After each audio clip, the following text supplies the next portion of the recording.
Ce dont je vais vous parler est tellement scandaleux, j'en suis tellement tombé de ma chaise que j'ai besoin de partager. François Bayrou, là, il est vraiment dans un tour de France des médias. Il nous fait un média tous les 2 ou 3 jours, c'est inouï. Il semble que derrière le vote du 8 septembre, il n'y ait peut-être pas tant de couardistes que d'idiotie, puisque regardez, il tente manifestement et frénétiquement de sauver sa peau, ce qui semble montrer que quand il propose le vote de confiance du 8 septembre, dans sa tête, c'était une bonne idée et ça allait marcher. Alors tout le monde savait que ça allait pas marcher. Il est convaincu qu'il va convaincre les Françaises et les Français que la dette, c'est l'enjeu dramatique, l'enjeu inexorable devant nous et qu'il faut absolument réduire le déficit public, que c'est la seule manière d'y échapper. Tous les économistes sont en désaccord, lui disent que bah non, il y a évidemment d'autres politiques possibles que celle-là, mais lui il nous dit non, c'est la seule. Dans ce contexte, François Bayrou était ce matin face à Apolline de Malherbe. Vous allez voir, dedans il y a de vraies dingueries et notamment, on va parler bien sûr des décrets qui ont été présentés cette semaine à la CNAM, la Caisse nationale d'assurance maladie, et ces décrets sont absolument scandaleux. J'utilise le mot scandaleux relativement rarement, je mesure mes mots, et quand je dis que ces décrets sont scandaleux, j'espère vous en convaincre, ça me paraît moi être une folie démocratique, ce qui est en train de faire François Bayrou. YouTube, permets-moi de me couper la parole quelques instants pour te donner 2 informations capitales. Première information, nous sommes presque à 400 000 abonnés sur ce compte, c'est incroyable. N'hésitez pas à vous abonner si vous n'avez pas déjà fait, ce serait merveilleux. Deuxième information la plus importante, sache YouTube qu'à la fin de la semaine aura lieu le The Event, un grand marathon caritatif qui dure 3 jours du vendredi 5 septembre au dimanche 7 septembre. Ça aura lieu sur la chaîne de nombreux streamers et de nombreuses streameuses et notamment sur la mienne, sur twitch.tv/Klemovic. Presque tout le streaming francophone se mobilise pour lever des dons au bénéfice des hôpitaux et de la recherche médicale. Ici même sur cette chaîne, on va faire moult choses, ça va être incroyable, on aura l'occasion enfin, une fois dans l'année enfin, de parler de plein de choses autres que de politique, ça va être exceptionnel et notamment sur cette chaîne, le vendredi de 22h à minuit, nous organisons avec ma collègue Angle Droit Florence, nous organisons la 2e édition de La Grande Joute. Ça va être merveilleux. 14 streamers et streameuses qui vont venir faire des duels de mauvaise foi et de bonne humeur, se confronter comme sur les pires plateaux de télé. Ça va être délicieux. Voilà, soyez là, ça va être super. Allez, des bisous YouTube, je te laisse tout de suite avec la suite de ta vidéo. Quand je parle de la dette, je parle de quoi? Je vous dis précisément les choses. Chaque année, la France crée un peu plus de richesses que l'année précédente, à peu près 50 milliards. La totalité de ces 50 milliards, et plus encore, elle est versée à nos créanciers et elle part à l'étranger. C'est-à-dire qu'il y a une hémorragie du pays qui va vers nos créanciers, ceux qui nous ont prêté et qui sont pour 60% à l'étranger. Cette situation-là, elle nous affaiblit durablement. Alors il y a des gens que vous citiez, des formations politiques, des appareils politiques, qui disent « on veut pas le voir ». C'est pas grave. J'y reviens une dernière fois. Ça, c'est profondément malhonnête de la part de François Bayrou. Parce que François Bayrou, depuis le 15 juillet dernier, a fait 3 choses. Il a posé un diagnostic. La France a une dette qui s'est accrue de 1000 milliards depuis 2017. Merci Emmanuel Macron. On a un déficit qui dépasse les 5%. C'est tout aussi vrai. Merci Emmanuel Macron. Donc c'est de leur faute, y compris de la sienne, puisque, encore une fois, c'est le gouvernement qui n'a eu de cesse de soutenir et de défendre. Mais c'est le diagnostic qu'il pose. On a une dette importante, on a un déficit important, et c'est un danger mortel pour le pays. Ce diagnostic-là, il est relativement consensuel, mais discuté dans son ampleur. Ensuite, il établit une stratégie pour y répondre. La stratégie, c'est de dire, si on veut répondre au creusement des déficits et à l'accroissement de la dette, il va falloir faire une politique de coupe dans les dépenses publiques. De nombreux économistes proposent une autre stratégie, voire d'autres stratégies, centrées plutôt sur la relance, centrées plutôt sur une plus grande imposition des hauts revenus et des entreprises. Ce qui est sûr, c'est que cette stratégie de François Bayrou, elle a des alternatives. Troisième chose, François Bayrou a proposé des modalités, c'est-à-dire qu'une fois qu'il a dit on va baisser la dépense publique, bah, il faut proposer des modalités, il faut dire comment. Et là, il a fait ses propositions, accroissement des franchises médicales, on y reviendra tout à l'heure, baisse dans l'AME, ça c'est nouveau, ça vient de sortir, et puis surtout les 2 jours fériés supplémentaires, le gel des allocations, le gel des pensions de retraite, la diminution du nombre de fonctionnaires, etc. etc. Mais ça c'est 3 choses différentes. Le diagnostic, il est partagé par l'immense majorité des partis politiques, et des économistes. Il est discuté dans son ampleur mais partagé dans ses fondements. La stratégie, elle est très clivante. Les modalités de François Bayrou sont rejetées quasi unanimement. Maintenant, écoutez ce qu'il dit. Cette situation-là, elle nous affaiblit durablement. Alors il y a des gens que vous citiez, des formations politiques, des appareils politiques, qui disent « on veut pas le voir ». C'est pas grave. Et ça, c'est un mensonge. Les formations politiques ne disent pas « c'est pas grave, il n'y a pas de déficit, on veut pas le voir ». Les formations politiques disent « oui, il y a un déficit, oui, il y a une dette, oui, il faut sans doute la réduire, non, on ne veut pas le faire de la manière que tu proposes, c'est-à-dire en réduisant la dépense publique ». Contrairement à ce que François Bayrou dit, le diagnostic qu'il pose est très largement partagé. Le problème, et c'est là où il y a une grande malhonnêteté chez lui, le problème c'est que le vote du 8 septembre, qu'il a lui-même provoqué, il en a aussi lui-même posé les termes. François Bayrou n'a pas simplement demandé aux parlementaires le 8 septembre prochain de voter pour savoir si, oui ou non, il y a urgence à réduire la dette. S'il avait posé les choses comme cela, sans doute que le Rassemblement national aurait dit on va pas voter la confiance, mais on va s'abstenir. Et sans doute que le Parti socialiste aurait dit la même chose. Mais Bayrou n'a pas dit ça, contrairement à ce qu'il laisse entendre ici. Il a dit 1. Il est urgent de réduire le déficit, et 2. Que la seule manière de le faire, c'est en réduisant la dépense publique. Et ça, c'est pas vrai. Et derrière, Bayrou vient se pavaner sur tous les plateaux en disant regardez, ils sont irresponsables, ils veulent pas réduire la dette. Mais c'est pas ce qu'ils disent. Ils voient la dette, ils voient les déficits, ils veulent y répondre, ils veulent simplement pas y répondre comme le veut François Bayrou. Mais c'est lui qui s'est mis dans cette situation. Il tente de faire croire que les oppositions seraient en désaccord avec le diagnostic qu'il pose, alors que les oppositions sont dans leur immense majorité en accord avec le fondement du diagnostic qu'il pose, elles sont simplement en désaccord avec la stratégie qu'il avance. Sauf que comme François Bayrou a lié le diagnostic et la stratégie en prétendant que sa stratégie était la seule possible, ce qui est faux, il se retrouve dans la situation d'être censuré le 8 septembre prochain. Mais c'est pas la faute aux oppositions qui sont irresponsables, c'est de la faute à lui qui fait comme si il n'y avait qu'une seule politique économique possible, la sienne. Du coup, forcément, il se fera censurer. Maintenant, sur la question de l'AME, c'est une des questions que vous pose le RN.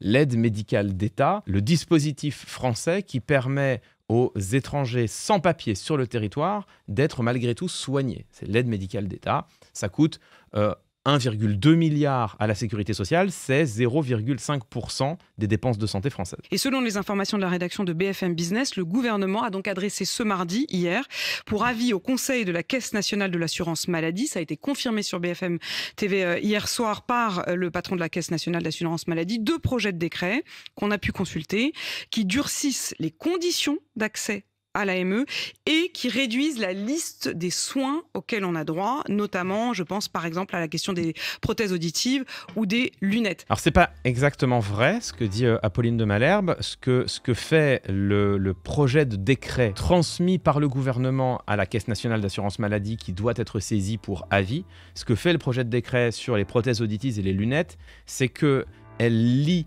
ce remboursement à un avis obligatoire du médecin. Mais elle ne les sort pas du panier de soins, un panier de soins qui par ailleurs est très contrôlé, on va y venir dans un instant. Ça c'est un signal que vous envoyez aussi au RN. Est-ce que vous assumez ces 2 décrets? Non, c'est un...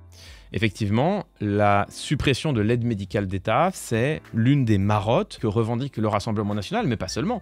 Maintenant les Républicains aussi, ce qui revient bien sûr à moins bien soigner, voire à ne plus soigner du tout les étrangers qui sont sur le territoire, qui peuvent ne pas avoir de papier, enfin qui n'ont pas de papier c'est vrai, mais qui sont malgré tout sur le territoire. 100% du monde médical est contre cette mesure, nous explique qu'elle coûterait en réalité énormément d'argent à l'État, parce que des personnes non soignées, ce sont des personnes qui vont faire circuler des maladies, des épidémies, c'est donc in fine plus de malades à soigner. Par ailleurs, c'est purement et simplement une question d'humanité. Cette idée de vouloir supprimer l'aide médicale d'État, ça n'est absolument pas pour améliorer les comptes publics, c'est purement idéologique parce qu'on veut que les personnes qui sont sur le territoire en situation irrégulière souffrent.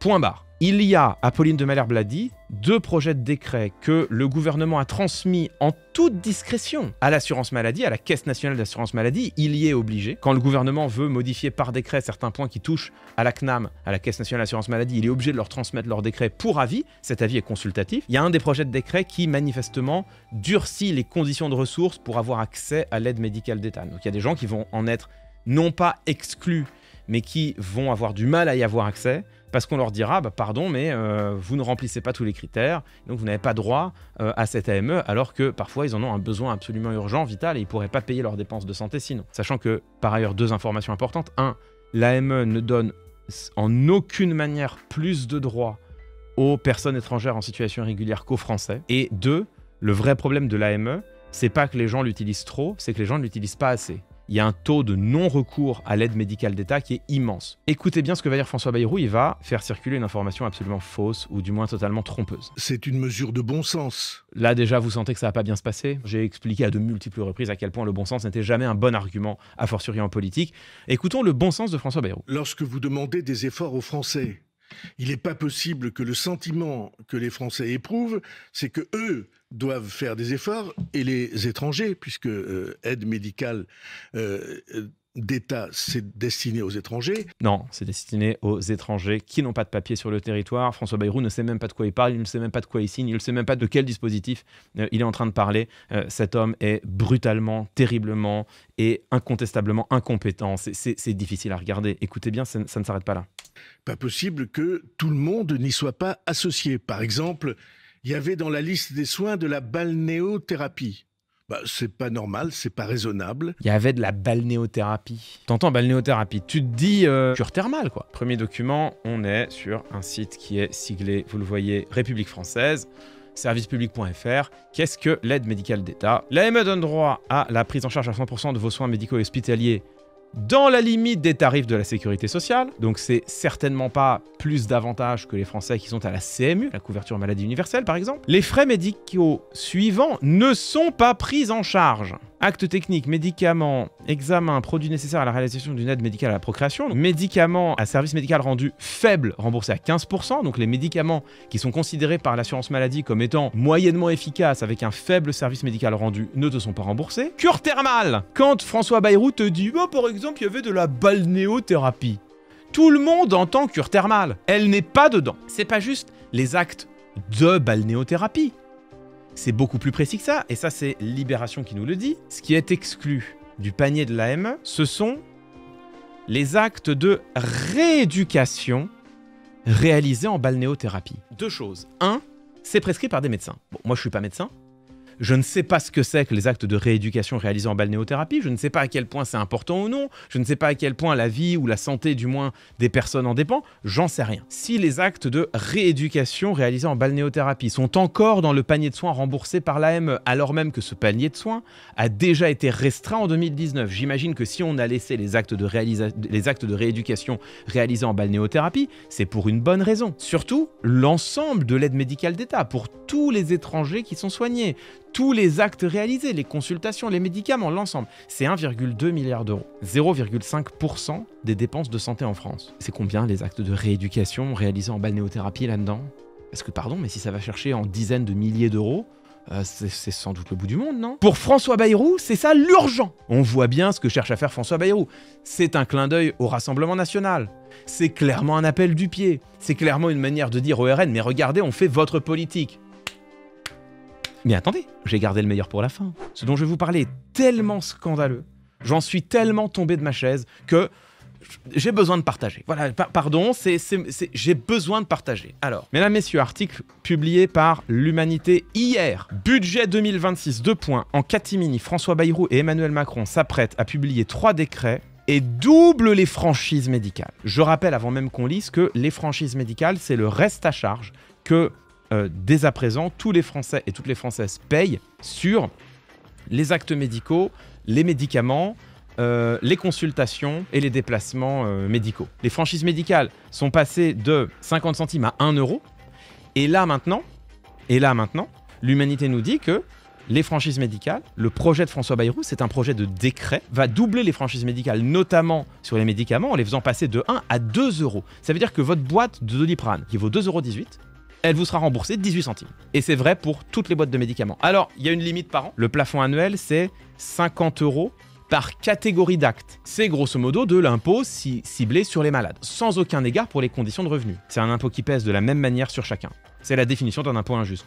Autre exemple d'impôt injuste, la TVA. Ça, c'est les franchises médicales aujourd'hui. Mais écoutons ce que nous dit François Bayrou. Sans attendre le vote de confiance des députés, le gouvernement veut imposer ces mesures austéritaires dans le dos du Parlement et s'apprête à alourdir le reste à charge des assurés pour faire des économies sur l'assurance maladie. La CGT dénonce une provocation. Le président de la CNAM réclame le report de l'examen des textes par son instance, examen prévu le 4 septembre, saisi en urgence par l'exécutif ce jeudi 4 septembre en urgence. le Conseil de la Caisse nationale d'assurance maladie, la CNAM, doit se prononcer sur 3 projets de décret que l'exécutif entend promulguer dans la foulée. Ces décrets, visent à doubler le reste à charge des assurés sur les franchises médicales. Dans les projets de budget public de François Bayrou, 5,5 milliards d'euros de coupes sont envisagés en 2026 dans les dépenses de la sécurité sociale, c'est ce qu'il disait en juillet dernier, comprenant notamment la fin de la prise en charge à 100% des soins pour les ALD, sachant que les franchises médicales sont payées, y compris pour les personnes qui sont en affection longue durée. Les 3 projets de décret que l'humanité a pu consulter confirment les orientations d'austérité prévues par l'exécutif sur le dos des assurés sociaux. Sans attendre que le Parlement statue sur l'avenir politique de François Bayrou ni les conséquences d'une censure, l'exécutif espère relever les montants de la participation forfaitaire restant à charge sur chaque consultation, acte médical de radiologie et de biologie. Ça, c'est pas encore les franchises médicales, c'est le reste à charge. Un 2e décret prévoit d'augmenter le nombre maximum de participations forfaitaires supportées par assuré de 25 à 50 par an.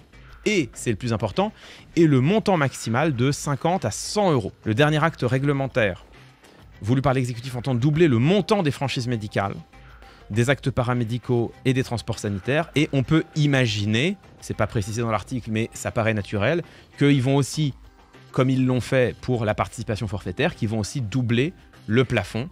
C'est-à-dire, concrètement, que tu pourras payer chaque année non plus 50 euros, mais 100 euros pour tes consultations et tes actes médicaux, et non plus 50 euros, mais 100 euros maximum pour tes médicaments, tes actes paramédicaux et tes transports sanitaires. Donc ça revient bien à doubler non seulement le prix du reste à charge par acte ou par médicament, mais en plus à doubler le plafond, c'est-à-dire faire payer les gens potentiellement 2 fois plus par année. Concrètement, ces 3 décrets voulus par l'exécutif doublent le reste à charge médical pour les Françaises et les Français. Vos médicaments vous coûtent 2 fois plus cher en reste à charge, vos consultations vous coûtent 2 fois plus cher en reste à charge, les actes médicaux et paramédicaux vous coûtent 2 fois plus cher en reste à charge, et à la fin de l'année, vous pouvez payer 2 fois plus parce que les plafonds ont été relevés. C'était 50 euros et 50 euros, 100 euros auparavant, c'est 100 euros et 100 euros, 200 euros à présent. Cet impôt qui est un impôt injuste, puisqu'il pèse de la même manière sur tous les Français, quel que soit leur revenu, cet impôt vient d'être doublé par le gouvernement. D'autant que, je le répète, les franchises médicales elles-mêmes avaient déjà été doublées en 2024. Le même gouvernement qui, quand on lui propose une taxe Zuckman de 2% sur les plus grandes fortunes, nous dit que c'est confiscatoire. 2% des plus grandes fortunes, c'est confiscatoire. Vous n'imaginez pas, vous vous rendez compte, c'est de la folie. x2 sur un impôt qui pèse sur les plus pauvres, et ça, non seulement c'est ok, mais c'est en catimini. Et c'est pas encore le plus grave. Par ces décrets tramés dans l'ombre, c'est bien l'exécutif qui attise un peu plus la colère sociale, alors que selon un sondage IFOP, 37% des Français déclarent avoir été contraints de renoncer à un soin ou à un équipement médical, notamment pour des raisons financières. C'est terrible, on est en France. Mais là où ça devient scandaleux, c'est quand on se souvient du contexte politique dans lequel ça s'insère. Petit 1. François Bayrou a d'ores et déjà annoncé qu'il remettait son avenir politique entre les mains du Parlement. Au moment où nous parlons, la légitimité du gouvernement ne va donc plus de soi. Il est le gouvernement, il a été nommé de manière légale par Emmanuel Macron, il est légitime d'un point de vue juridique. Mais d'un point de vue politique et démocratique, la légitimité du gouvernement aujourd'hui ne va plus de soi précisément parce qu'elle est suspendue à la décision du Parlement. Prendre un tel décret, prendre une telle décision, accroître à ce point l'un des impôts les plus injustes, alors même que tu as annoncé d'ores et déjà remettre ta légitimité démocratique entre les mains de l'Assemblée et que donc cette légitimité ne va plus de soi, c'est en soi, mais une rupture franche du pacte démocratique. Il serait absolument normal que François Bayrou s'abstienne de toute décision majeure tant que les députés n'ont pas eu l'opportunité de se prononcer sur son maintien ou non à la tête du gouvernement. D'autant que, et c'est là où le terme de scandale me semble justifié et même incontestable, d'autant que François Bayrou a dit à de multiples reprises, il l'a redit encore ce matin au micro d'Apolline de Malherbe, François Bayrou a dit à de multiples reprises que le diagnostic et la stratégie n'étaient pour lui pas négociables. Diagnostic, le déficit public se creuse, la dette aussi, stratégie, on va y répondre en diminuant la dépense publique. Il a dit ça, c'est pas négociable. C'est son choix et il sera censuré pour ce choix. J'y reviens pas. Par contre, il a dit, François Bayrou, à de multiples reprises, il l'a redit ce matin, les modalités de la diminution de la dépense publique, elles, tout est négociable. Il a redit ce matin, tout est possible. Et aujourd'hui, on apprend qu'il s'apprête à faire passer en catimini, sans saisir le Parlement, sans justifier auprès des Françaises et des Français, on apprend qu'il s'apprête à faire passer l'une de ces modalités les plus impopulaires, les plus rejetées, les plus insupportables, les plus scandaleuses. Un doublement d'un impôt qui pèse avant tout sur les plus pauvres, sans passer par le Parlement, avant même le vote du Parlement, et alors qu'il s'est engagé à de multiples reprises à ce que tout soit négociable. Mais comment est-ce qu'on pourrait négocier les franchises médicales si elles sont adoptées avant même qu'ait commencé le débat parlementaire? Réponse simple, on ne peut pas. François Bayrou, qui non seulement déploie désormais une communication aussi mensongère et malhonnête que celle de Donald Trump, j'assume de le dire. En plus, François Bayrou piétine son engagement le plus essentiel qui soit dans cette période qui était « les modalités seront négociables ». Et il le fait dans un contexte où sa légitimité démocratique est pour le moins contestable. Ce que François Bayrou piétine des deux pieds et en sautant dessus à de multiples reprises, ça n'est tout simplement rien d'autre que la démocratie. François Bayrou est un antidémocrate. Et ça ne surprendra là non plus personne. François Bayrou qui disait « si vous n'êtes pas d'accord avec ma stratégie économique », qui pourtant est par définition contestable, comme toute stratégie, si vous n'êtes pas d'accord avec ma stratégie économique, vous dévoyez le débat public. Pour François Bayrou, faire du débat public, contredire les responsables politiques, soulever le fait que à toute politique économique, il y a une autre alternative, une autre politique économique possible, et qu'on est en droit de la préférer et de la défendre, et bien pour lui, faire du débat public, porter la contradiction, soulever des objections, argumenter en se fondant sur des éléments rigoureux, sur des justifications rationnelles. Pour lui, c'est pas faire du débat public, c'est dévoyer le débat public. De tout ce qui nous a été infligé ces dernières années, je pense que c'est l'homme chez lequel la haine de la démocratie est la plus vivace, la plus claire et la plus insupportable. C'est le titre d'un livre de Jacques Rancière, La haine de la démocratie. Je pense qu'elle n'a jamais été aussi visible que chez François Bayrou. Il demande la confiance de l'Assemblée nationale. Il nous dit « je remets ma légitimité entre les mains de l'Assemblée ». Il trouve le moyen quand même de prendre des décisions radicales d'ici là. Il s'engage à ce que tout soit négociable, à ce que tout soit discutable par les députés eux-mêmes. Il prend dans leur dos un décret qui les prive d'une partie de la négociation. Et d'ailleurs, en plus d'être un antidémocrate, c'est en plus un imbécile. C'est en plus un idiot. Parce que je souligne que François Bayrou, il s'apprête à demander aux députés leur vote de confiance après leur avoir promis, pas à nous, enfin aussi à nous, mais surtout aux députés, après avoir promis aux députés qu'ils pourraient discuter de tout, que tout était négociable, que chaque modalité serait soumise au Parlement et qu'ils décideraient de tout et que tout sera fait dans la concertation, il s'apprête à leur demander leur vote de confiance en ayant dans leur dos voté une de ces modalités essentielles.